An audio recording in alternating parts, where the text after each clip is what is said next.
143 টাকাকে 2:4:5 অনুপাতে ভাগ করলে বৃহত্তম ক্ষুদ্রতম অংশে পার্থক্য কত টাকা হবে? থেকে কোন অংশে পরিমাণ বের করার নিয়ম হলো মোট পরিমাণকে মোট অনুপাত দিয়ে ভাগ করে যেটা বের করবো ওইটার অংশ দিয়ে গুণ করা। তাহলে এখানে বৃহত্তম অংশ হবে মোট পরিমাণ 143 ভাগ অনুপাত, মোট অনুপাত 11 গুণ, আমি এখানে বৃহত্তম অংশ বের করব।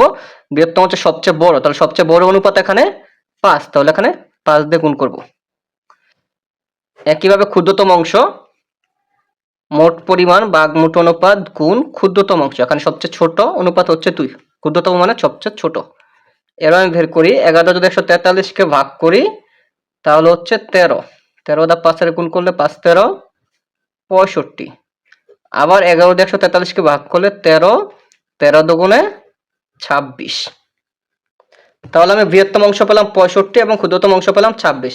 আমার চেয়েছে বৃহত্তম ক্ষুদ্রতম অংশের পার্থক্য, পার্থক্য মানে বড় অংশ থেকে ছোট অংশ বিয়োগফল, তাহলে পার্থক্য হবে, অতএব পার্থক্য বড় অংশ 65 বিয়োগ ছোট অংশ 26, 65 থেকে 26 বিয়োগ করলে হয় 39, তাহলে পার্থক্য হবে 39। আশা করি অঙ্কটি সবাই বুঝতে পারছেন।